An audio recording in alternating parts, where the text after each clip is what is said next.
Hello, welcome everyone to our very first interview series of Heroes of COVID-19. My name is Hayden Lee. I'm a Master Certified Executive Life Coach. And, like many of you, I've been, really hoping for some positivity out there because there's so much going on in the news that's scary and kind of sad. And I just really wanted to flood my social media presence with something positive. So I thought of doing an interview series called the Heroes of COVID-19, which is really interviewing people really on the front lines of this global crisis we're having right now. Because I've often wondered, I wonder what it's like to actually be a doctor working in hospitals right now, or I wonder what it's really like to be, a grocery store working on the front lines every day. So I came up with this idea to interview some inspiring people who are on the front lines. We're going to be talking to doctors, nurses, delivery people, grocery store workers, parents who are suddenly thrust into homeschooling their kids, and really hear some inspiring stories of what's happening. So today, our first guest, I'm so excited to have a physician, an ER physician today, who is a good friend of mine, who's on the front lines. I'm so happy to introduce everyone to Dr. Gigi Abdel-Samed. Did I say that right? Gigi Abdel-Samed. And she is an ER physician here in Los Angeles. She's been on the front lines working hard, keeping us all safe and healthy. So welcome, Gigi. Thanks, Hayden. I'm glad that you're doing this because I think it helps for people to hear what it's really like out there. So I'm really happy to be here. And I've done ER now for almost 25 years. And so I've had a lot of experience in different hospitals, different places. And I'm happy that you're doing this. Yeah, well, thank you. You've been in medicine for 25 years, but I imagine you haven't experienced something like this in that 25 years, huh? Yeah, no, not at all. I always say that, we went through the period of learning how to gown up and mask up for Ebola, and then we learned how to do that for SARS. But this is like a whole next level that's happening right now for sure. Yeah.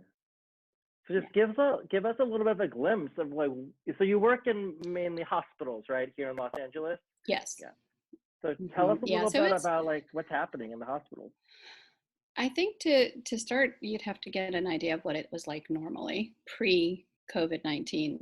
And, I would say during an 8 or 9 hour shift, I might see 24, 25 patients, anywhere between 2 and 3 patients an hour. And among those patients, most of them, would be sprains or colds or coughs, stomach pain, heart attacks, strokes, everything, you name it. Now I can go in and work an 8, 9, 10 hour shift and maybe see 9, 10 patients. And that sounds kind of bad on the surface, but it's a really great thing. And what's happened is because everyone's staying home, because California is really on the cutting edge of guys, let's nip this in the bud. It's working. And so there's way fewer patients in the emergency department.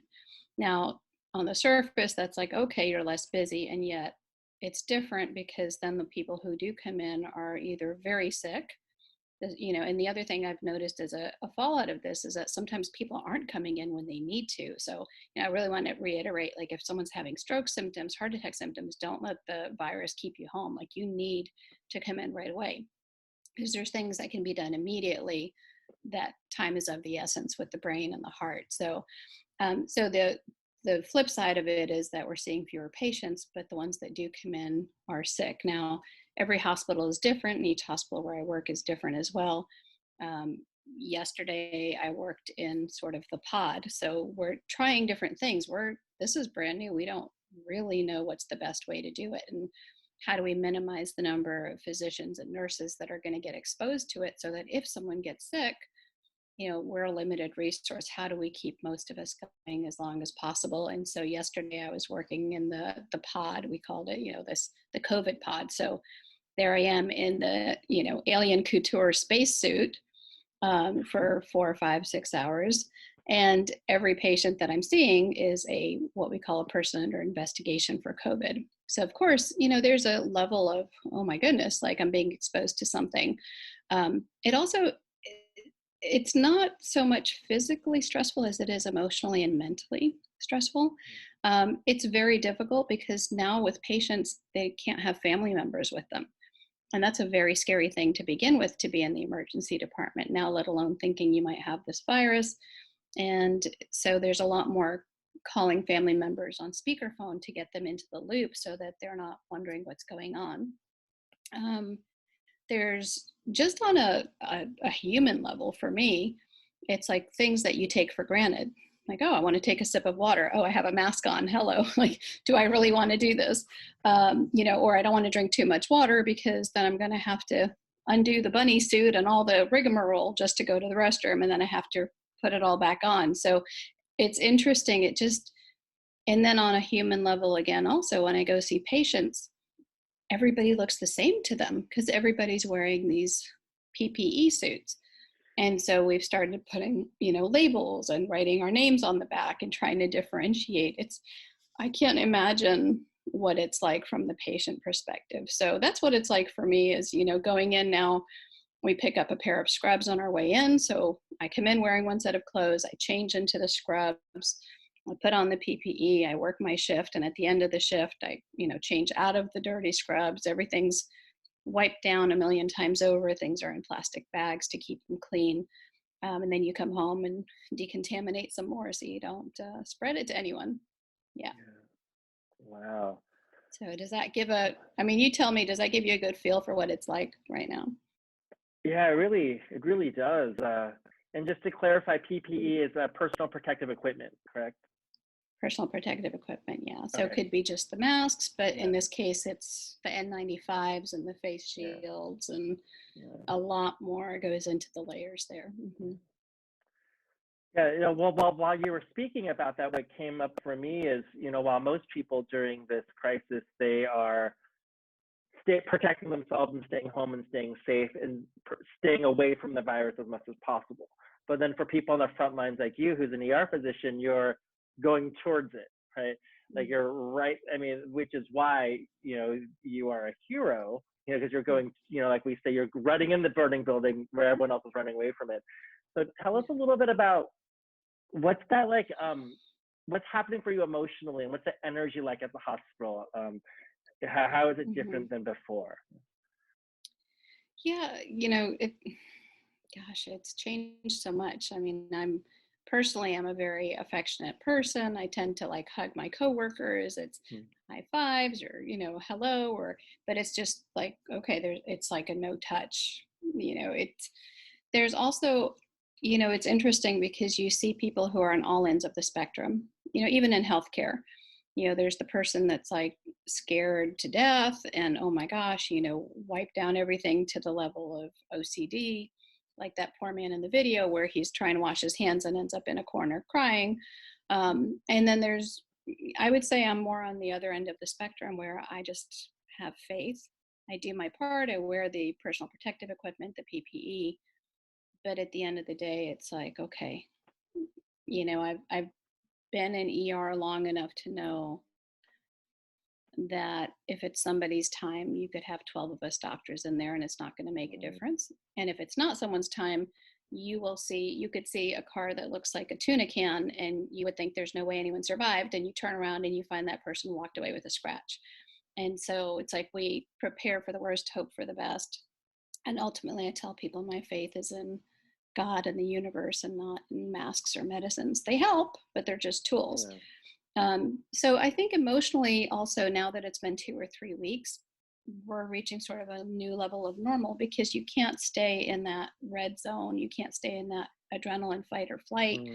And you start to go, okay, so this is it. This is what it looks like. And so what used to take us 20 minutes to put on all of the protective gear might now only take 5 minutes because it's like, okay, we're training, we're getting used to it.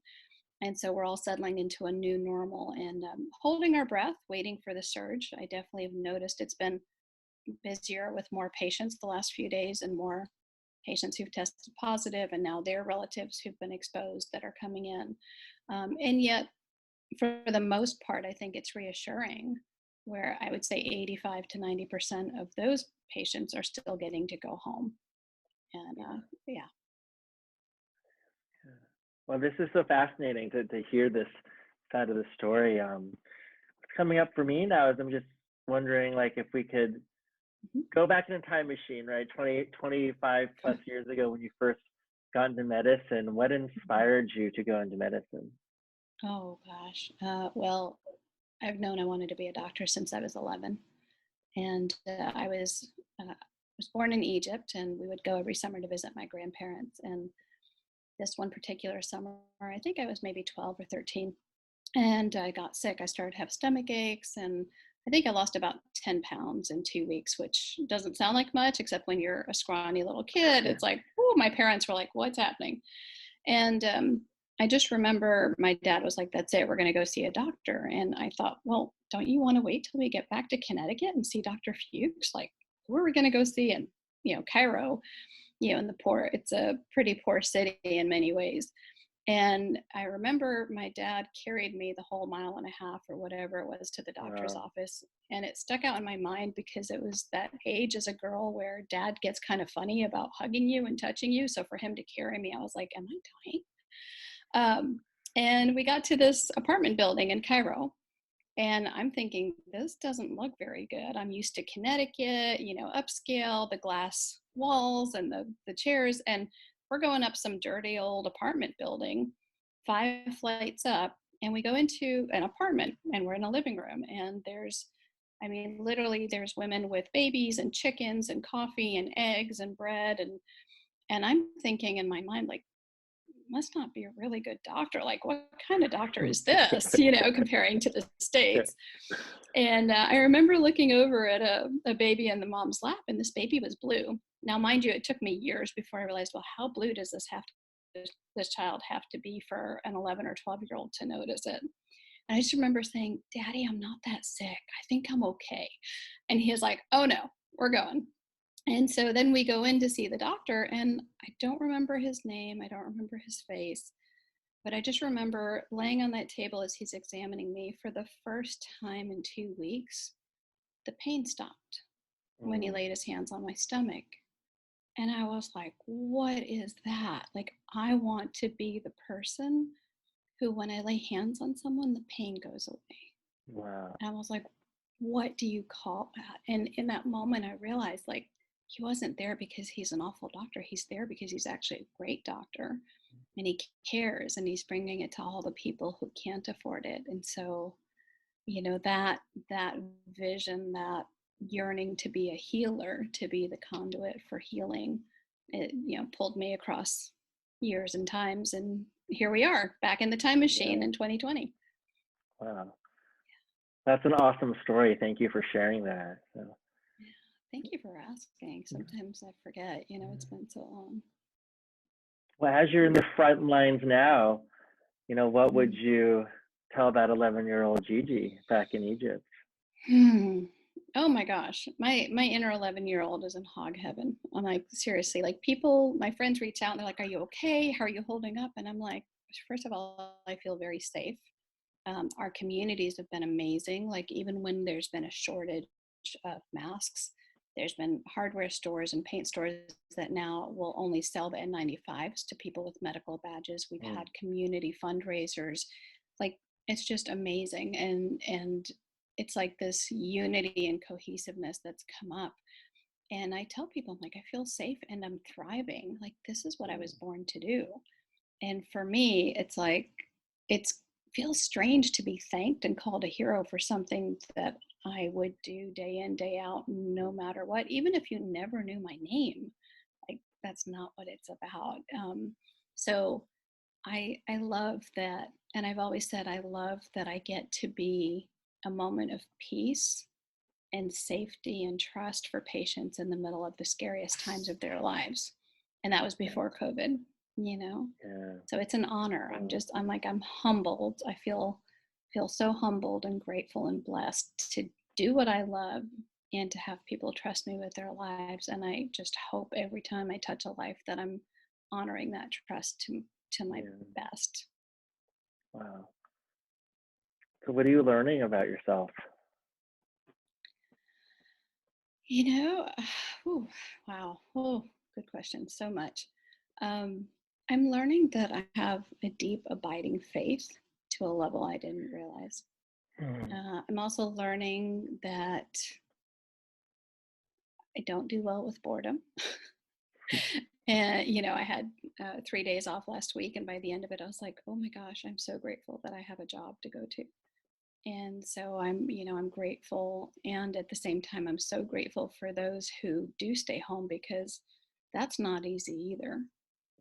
I'm learning that I have to sit with the discomfort and figure out what it is I'm running away from, because it would be so easy to eat, to numb the discomfort, or to numb the boredom, or, to just play games, or, zone out. And it's like, okay, wait. This is me. If I can't be with me, how can I ask anyone else to be with me? Like, you can, the old saying, I think even in the Bible says, love thy neighbor as thyself. But what people forget is you can't love anyone else any more than you love yourself. And so it's like this moment of going inward to get in touch with my inner little girl that's scared or anxious, or missing touch and missing hugs, and to learn to self-soothe. Wow. And to take that self-love up a notch, so that when I put it out there, it's even more authentic and I'm giving from a full cup. Yeah, that's a good segue into my next question. Is well, the question really, well, it's easy for any of us to talk about the bad things, right, that are happening, the negatives that are happening. But I wanted to ask you, what's the gift that you're seeing, that we're experiencing during this crisis? I think this crisis is like the silver linings is connection. Especially in Los Angeles, it used to be, well, hey, let's get together. And then a month or 2 months later, you still haven't gotten together because your schedule and their schedule and logistics and traffic. And now it's like, hey, I miss you. FaceTime, boom, instant. And I've actually been able to catch up and connect with people more during this time. So I would say silver linings would be the connection is a big one. I think it's also clarifying what's important in life. That at the end of the day, it's not the things we put so much value on. It's really just if you have a roof over your head and food in your stomach and people who love you, that I'm richer than probably 90% of the people on this earth. And, it's that Facebook thing that says, how blessed are we that we get to, sorry, but bitch and whine about being bored at home with full refrigerators and electricity and internet. It's a simplification of what's truly important, I think. So true. Such a great reminder. It reminds me of that other Facebook meme I saw that says something like, before we rush back to our regular lives, let's get clear on what's worth rushing back to. Something like that, right? In terms of, because we're all being forced to slow down and pause. And so many people just want to get back to normal, but this is making us really think, well, what's worth getting back to, right? So, And I think also the other silver lining that's coming up as it becomes prolonged is people are starting to think of others. In the beginning, there was the hoarding and the whatever, and now it's like, oh, okay, like, how can I help you? And, my heart goes out to people who are in abusive situations, or, the children who their only 2 hot meals a day might have been at school, and now they're not at school. I have a friend who works in the cafeteria at a school, and they actually are still going out there every morning. They prepare the sandwiches and the food, and they will have the parents drive by and pick it up. And I'm like, and then I have friends in Pennsylvania, and they're doing food drives, and people are delivering meals to the homeless and to, the people who are shut in. And like, that just makes my heart so happy that it's like, hey, like, the things that probably should have been a priority all along are coming up as, this is what we're all getting a taste of what it means to not have. And I love that it's making people reach out and help others. It's just, I love it.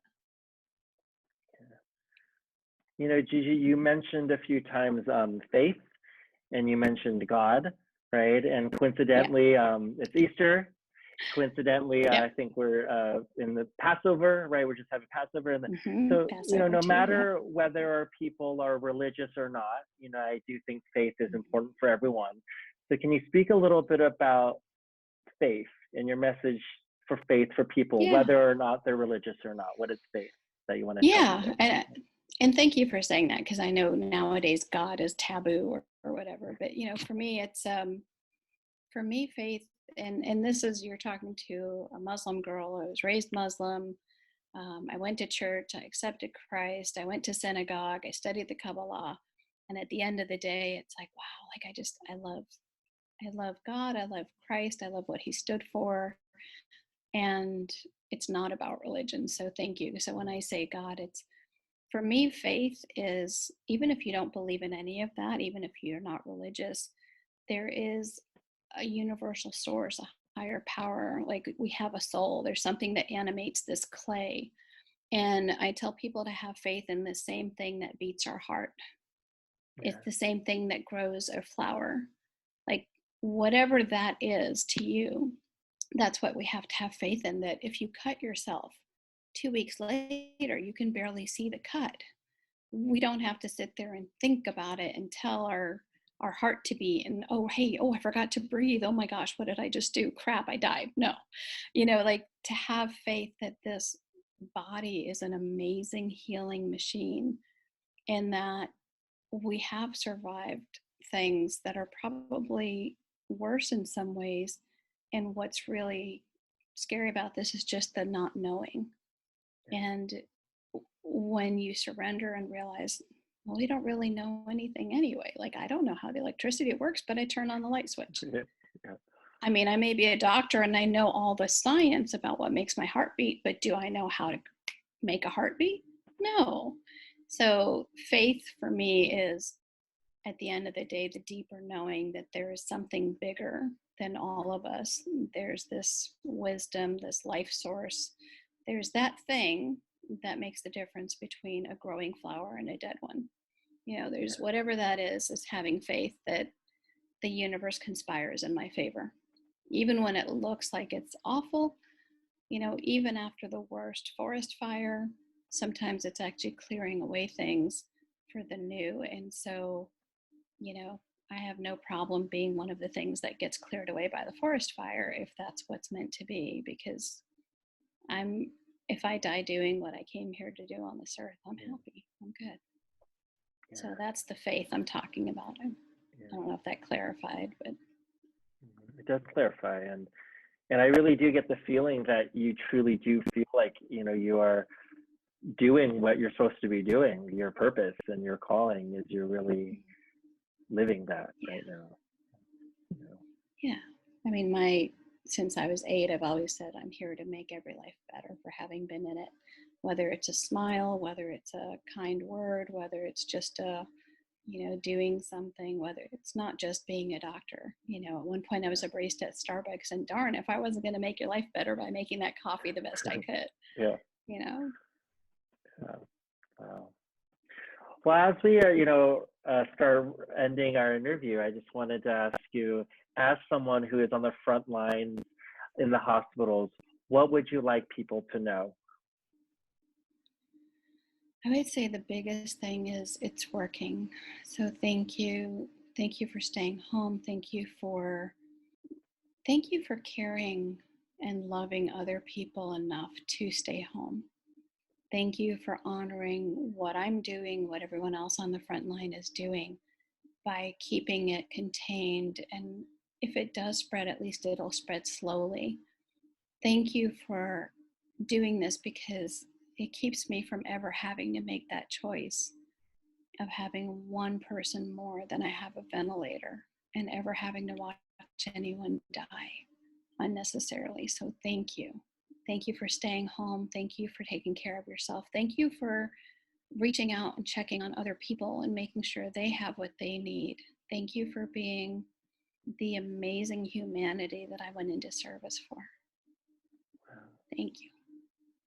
Wow, and thank you so much for everything that you're doing, being on the front lines.